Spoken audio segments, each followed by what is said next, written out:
Thinking Aloud. Conversations on the leading edge of knowledge and discovery with psychologist Jeffrey Mishlove.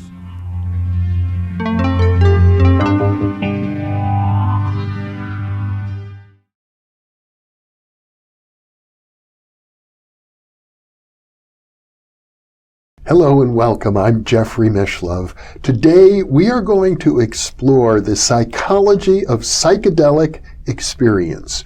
With me is Professor Stanley Krippner, who is the Alan Watts Professor of Psychology at Saybrook University.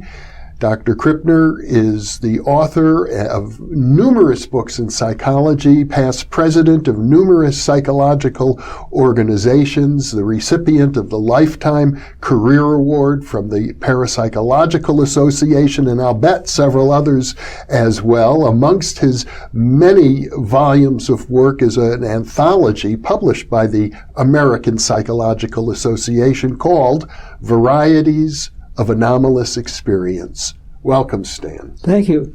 You know, I think, speaking of psychedelics, it's interesting that you are the Alan Watts Professor at Saybrook University. I think Alan was well known for engaging in a variety of altered states of consciousness.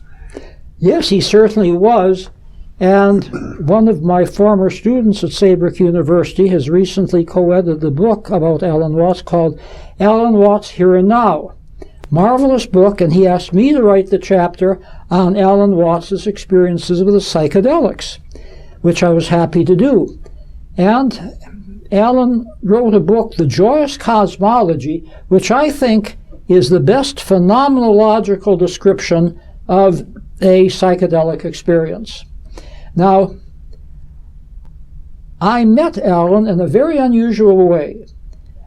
I was at the American Psychological Association, and I went to a panel, the room was absolutely full, to overflowing, where Timothy Leary was talking about his recent experiments with psilocybin. Mm-hmm. And on that same panel was Gerald Hurd, a noted author who had experimented with psychedelics, and Alan Watts wasn't there, but many other people were, and so I quickly wrote Tim a letter saying I'd like to volunteer for the experiment, and I had a friend at Harvard, Stephen Kleinberg, who went on to become a very distinguished social psychologist, and he took the psilocybin experiment, and so I said, put in a good word for me. He did, and so I got invited. Mm-hmm. And so I left Kent State University for a weekend and got to Harvard and linked up with Steve, went in for my interview with Tim, and he said, you're just the type of person who I want to have this experience, and we're drawing the experiment to a close. Yours will be one of the last legal times we will have to take it. So I went to a dinner party that Tim was having for Alan Watts. Tim took a liking to me, thank heavens, and he let me drive in his car to this dinner party for Alan Watts. That's how I met Alan Watts. And it was a potluck dinner. I ate something that didn't agree to me. I got back to Steve's apartment. I was throwing up all night. Oh. The next day was my interview with the facilitators, and I said, Steve, I'm not going to miss this experience. I want you to get me there half an hour. I can't even walk on my own. You put me down in the chair, and I'll be there when Alan and Sarah come in, not Alan Watts, Alan Cohen.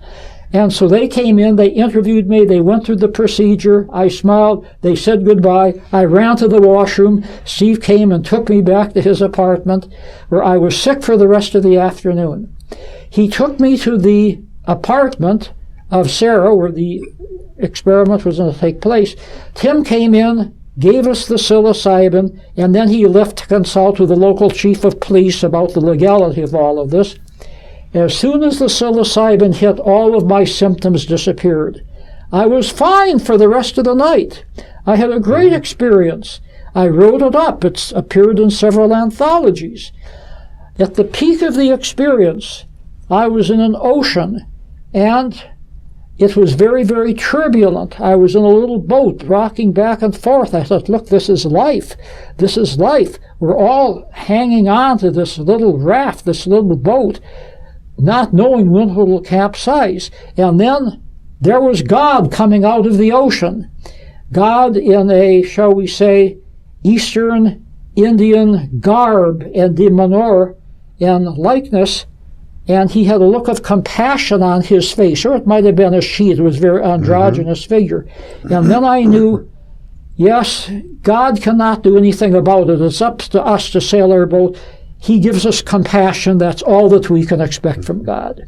It's up to us from that point on. So you had quite an epiphany. Yes, that was quite an epiphany. So I wrote that up, and that was the end of my experiences for a while. And then, of course, the rest is history. Tim went off on his own. His associate, Richard Alpert, went off on his own, became Baba Ram Das. Ralph Metzger went off on his own, became a very noted psychologist. He's celebrating his 80th birthday this year, and I'm going to be going to his party, as a matter of fact. All three of us have remained friends, despite the fact that I was very unhappy with Tim for his doctrine of tune in and drop out, and other things that he did, giving LSD fairly indiscriminately to people. But despite that fact, we remained friends up to the end. I saw him shortly before his death, after he got out of prison. He got out of prison, and he knew everything I'd been doing. I said, Tim, how did you have a time to check up on? He said, when you're in prison, you do a lot of reading. And him going to prison was another story. He never should have gone to prison. They caught his car going from Mexico to the United States with marijuana in his possession. It wasn't his marijuana. His son had brought some marijuana against Tim's advice, and he gave it to his sister, who put it in her bra, and Tim was shocked. And so when he was arrested, when they found the marijuana in Susan's bra, Tim took responsibility to save his kids. So all of that was trumped up. And but there was enormous controversy surrounding that era, and particularly surrounding Timothy Leary. That's right. Look, Tim did some outrageous things, but the government is even more outrageous in doing some things which underline the legitimate research. However, back to my own story. Back in about 1957, I read a Life magazine article about a shaman in Mexico who was using the sacred mushrooms. They used a false name, but her name was Maria Sabina. And I thought, I would like to take those mushrooms someday, not realizing that in 1970, a psychiatrist friend of mine, Salvador Roquette, invited me to join him on a trip to Huatl de Jimenez in Oaxaca, Mexico, to meet Maria Sabina, who is now a legendary shaman in her early 90s, or late 80s at the time. One never knows about shamans who didn't have a birth certificate. We took probably the last good photographs of Maria Sabina before her death, and we had a wonderful interview with her, and she said that she was too old to take the mushrooms because they do exert something upon the system. And so she turned us over to one of her apprentices, who gave us a wonderful velada that night. And she said, I don't have quite enough mushrooms to go along. A velada? A velada, V-E-L-A-D-A, a nighttime mushroom ceremony. Okay. Singing, chanting, the whole ball of wax. Beautiful. I learned more being her assistant than I did if I had taken the mushrooms myself. She sent me to help out the people in distress because she couldn't speak English. And there was a former Miss Kentucky, a former concert pianist in distress, and he was Mexican, she was American. And I went over. She had lived her life dependent upon her beauty that had faded. So now she had to find inner resources. So I helped her find the inner resources when she was inebriated by the mushrooms. The concert pianist had stage fright. I helped him get over the stage. Again, I didn't do this. The mushrooms did this, but I facilitated this. He is now a famous concert pianist again. She went on to live a very happy life. Now, they were so happy that they kissed me, one on each cheek. The problem is they'd both been vomiting. The mushrooms do this to somebody. I could hardly breathe with the vomit coming from both of them as they were kissing me in their gratitude. So I've had a number of experiences, both with shamans in Latin America, as well as with legal experiences, most notably with the ayahuasca churches, both in Hawaii and in Brazil. I suppose my main contribution to the academic side is the work that I have done with creativity in psychedelics. In fact, I've just written an article on creativity in psychedelics for a special issue of the Journal of Humanistic Psychology, and your listeners might watch for that. It'll be out in maybe 6 or 7 months. So I've interviewed over 100 artists and musicians who felt that their psychedelic experience with mushrooms, LSD, peyote, mescaline, psilocybin, ayahuasca, marijuana, hashish had positively impacted their work. You don't take LSD and immediately become an artist. It's one of many experiences that you have which in some way feeds into your creativity. So I have to make that clear. Other artists will take a psychedelic. It'll have virtually no effect except it reinforces what they're already doing. And there have been some experiments with psychedelics and creativity. And at best, they will make modest positive scores on creativity tests. And also the phenomenology indicates that the content of their work and sometimes the style of their work has been altered due to the psychedelics. Alex and Allison Gray are two friends of mine. They're the most current artists who are associated with psychedelics. But one of the things I recall from your writings about this is that, in particular, musicians who perform while under the influence of these drugs, it really, in your experience, did not improve their performance, even if they thought it did. It didn't improve their performance, but they often got ideas for new types of music and new types of lyrics. But you're absolutely right. Most of the musicians I interviewed would not perform under the influence of the drugs because they found out all too soon that it did not enhance, and in most cases detracted from their performance. Absolutely.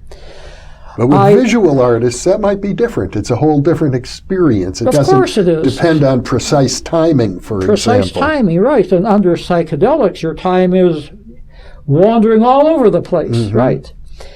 I interviewed Bob Weir, a member of the Grateful Dead, at a party in California. Last time I saw Susan Leary alive, and I could see she was going downhill. The poor girl eventually killed herself. And I spent time with her, and she was so far distant than the beautiful young woman I met at Timothy Leary's short-lived marriage to a Swedish model, where she was there in high heels and a low-cut gown at the age of 14, 15, and flirting with me and several of the other men, very buoyant, very cheerful. Sad story, but nevertheless, my contact with Bob Weir, who I included in my first article about psychedelic art and music, happened to be the first academic publication where the Grateful Dead was mentioned. Later, I did a whole dream telepathy experiment with the Grateful Dead. Now, you go to the University of California, which has a Grateful Dead archive, and I'm hailed as the godfather of serious academic interest in the Grateful Dead, and they have copies of those articles in the museum case. Well, you have had a long-standing association with them for many decades. Oh, yes. It was Mickey Hart of the Grateful Dead who introduced me to Rolling Thunder, the shaman I worked with for many years. There was Mickey Hart who introduced me to the other members of the Grateful Dead. I've had many very, very rich experiences of the Grateful Dead. Extremely creative group. I'm given a little footnote or a few lines in some of the biographies of the Grateful Dead. Jerry Garcia I was especially fond of, just a very, very brilliant musician and a very, very original creative person. And I have never tripped with the Grateful Dead, never had psychedelics with the Grateful Dead. I've had a little marijuana with them over the years backstage, but an exceptional group of people. Otherwise, they wouldn't have an archive devoted to their creativity at a state university. Well, let's talk briefly about the Dream Telepathy experience, because as I understand it, you had a whole concert of people attending a Grateful Dead concert, many of them in various altered states of consciousness from psychedelics and who knows what else, and they were attempting to project a mental image to a person who was asleep in the dream laboratory that you ran. Well, actually, this experiment has been written up more often than any of my other dream experiments, despite the fact that it was simply a pilot study, because there are only 6 nights, and to get solid statistics, you need 8 nights. Jerry Garcia had the idea. He said, Stan, we're going to have 6 nights at Port Chester, New York. Maybe we can do a dream telepathy experiment. Okay, so I designed something with Montague Ullman and Charles Anderton's help.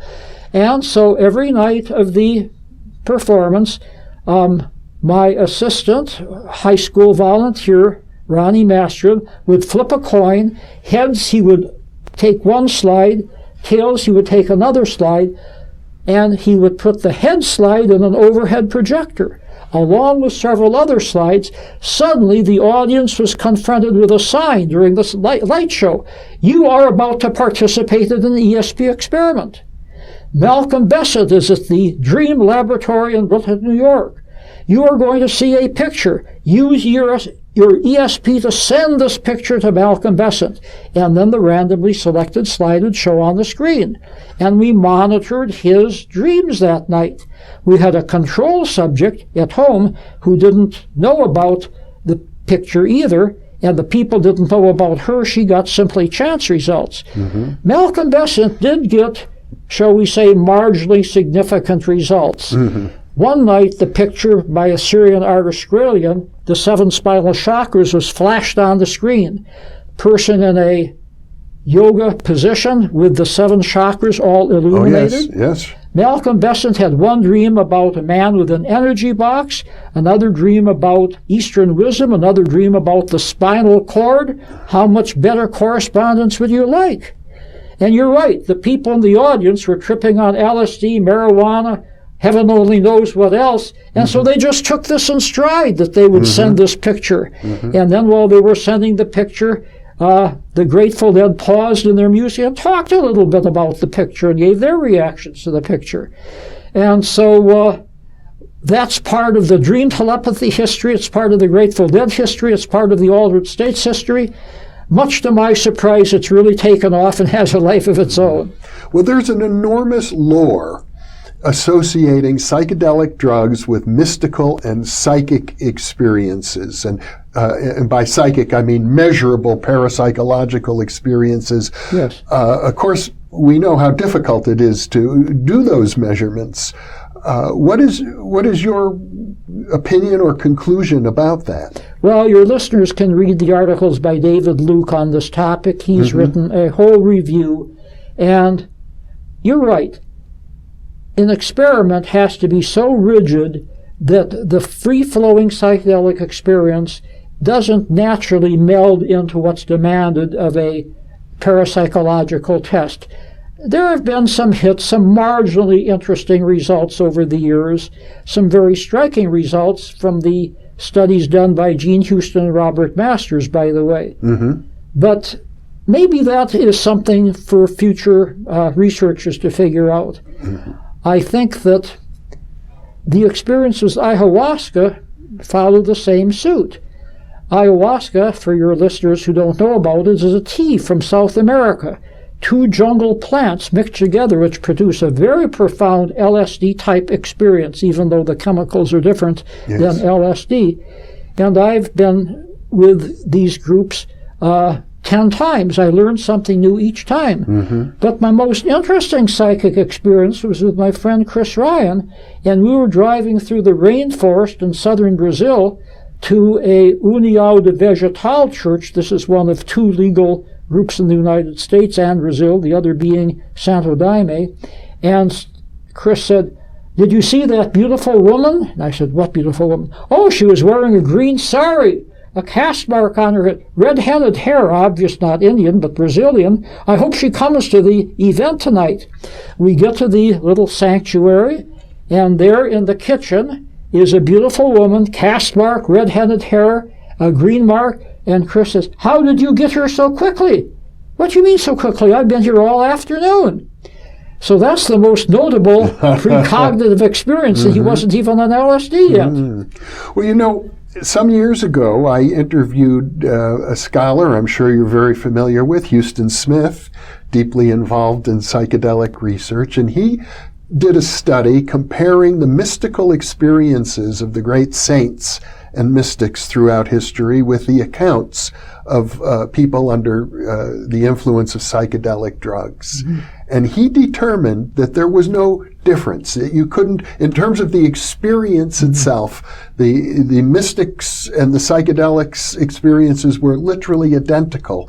But the difference, he said, wasn't in the experience per se, it was in how it was integrated into the whole life of the person. The great mystics took those experiences and it changed their lives. They built a whole life around it. And that's not always the case with people who use recreational drugs. No, I agree with Houston right down the line. I've read all of the literature, and I think a person can have a valid mystical experience, however you want to define that, a feeling of oneness, a feeling of love for humanity, a feeling of union with God, etc. Yes, through psychedelics. This is a minority of people who use psychedelics, by the way, and there's no assurance that the psychedelics will give you a mystical experience. But more important is what they do with that experience. And if they integrate that into their life, then the vision becomes incarnated. If they just use it as gossip or as casual conversation, they haven't learned anything from it. So the proof of the pudding is in the tasting of it. It's walking your talk. And I think that's the ultimate way that you can evaluate a mystical experience, whether through psychedelics, prayer, yoga, meditation, walks in nature, whatever. What you do with that experience that makes you a better person and what makes the world a better place. Well, you've had a career as a psychologist and a parapsychologist, a teacher and a researcher primarily. Would you say that your career was inspired by your early psychedelic experiences? Oh, good heavens, no. My career was inspired by factors long before I took psychedelics. I've had unanimously positive experience with psychedelics, not that I've taken them that often, but I would say that they've reinforced things that I've already known. And they have certainly taught me important lessons. My last ayahuasca experience taught me important lessons that I'm still trying to put into my life. So I entered into these experiences, for better or for worse, as something that I can learn from, as a spiritual guide, not for, shall we say, pleasure or hedonistic experiences, like some people do, and I don't put that down. Better that they have a hedonistic experience that way than from some of the more dangerous and addictive drugs that could kill them off. I should say that I did write a very pioneering article, probably the first scientific phenomenological article on ayahuasca.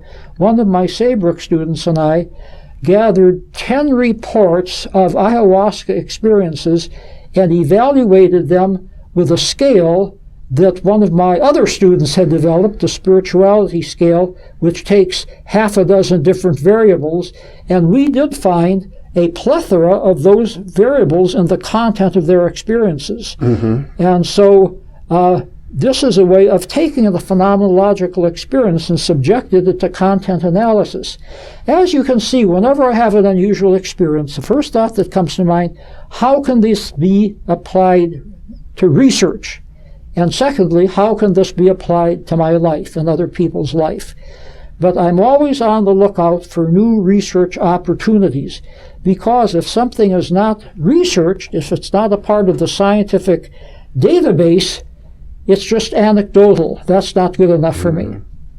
Well, I guess there is a movement now to, as these substances, for example, marijuana, which I think is sort of like a psychedelic, Yes. as they become legalized or decriminalized, there's an effort to reintegrate them into various human potential and therapeutic modalities. And I would think that the available research, limited as it is, shows that there's some real potential there. Well, in 1972, I wrote an article in which I called for the legalization of marijuana. And I'm not what I would call a marijuana smoker or user, and I'm not saying that marijuana use and legalization is not going to have some negative effects, at least for some people. So I'm not, and I would say the same thing for other psychedelics. I consider marijuana a minor psychedelic, sure. Mm-hmm. Things come with a cost. All good things come with a cost. So now marijuana is legalized in 2 states. There will be others along the way. And the good news is that young people have not increased their use of marijuana. Mm-hmm. The bad news is there have been some highway accidents due to marijuana intoxication. People should never drive under the influence of marijuana. But then on the other hand, how many people have been killed by an overdose of marijuana? People die every day from an overdose of prescription drugs. To my knowledge, nobody has died from an overdose of marijuana. So you've got to look at the whole picture, and people who are opposed to decriminalization and opposed to legalization are purists. You look at the jails in our country, we jail a bigger percentage of our population than any country in the world. Half of them are there on drug charges. Many are there for marijuana sale or marijuana use, costing the taxpayers billions of dollars. And once they get out of jail, they can't get jobs, costing the economy billions of dollars. You've got to look at a cost and benefit picture when you come to drug use of any sort. Rather than a legal issue, this should be looked upon as a public health issue. Use of drugs and addiction to drugs, I don't think is immoral. I don't think it's a disease. I think it's a learned behavior.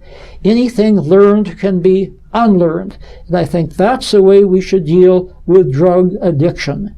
In terms of marijuana, control it, tax it, and if people go over the line, arrest them and throw the books at them. Mm-hmm. But with psychedelics in general, would you say that the research does or suggests it has potential as a tool in therapy, in psychotherapy? Well, yes, of course, the research was stopped back in the 1960s, and I saw Masters in Houston's important research being stopped and that of other people. And Salvador Roquette, my friend in Mexico, he was actually arrested and put in jail. Many sad stories like that. But on the balance, I think that psychedelics can have a psychotherapeutic effect. Also, I think they can add to the enjoyment of life of ordinary people. There's an illegal practice going on right now, especially in California, called microdosing. Oh, yes. Where people, especially in Silicon Valley, the creative designers. That's right. Yes, they're taking a microdose before they do design work, before they do computer work, and they claim it's assisting their creativity. The untold story is the role that psychedelics played in the whole development of the computer industry and the whole development of Silicon Valley. And I think that it played a larger role than most people will acknowledge. Well, Stan, we're out of time. But once again, it's been a fascinating discussion. Thank you so much for being with me. You are welcome. And thank you for being with us.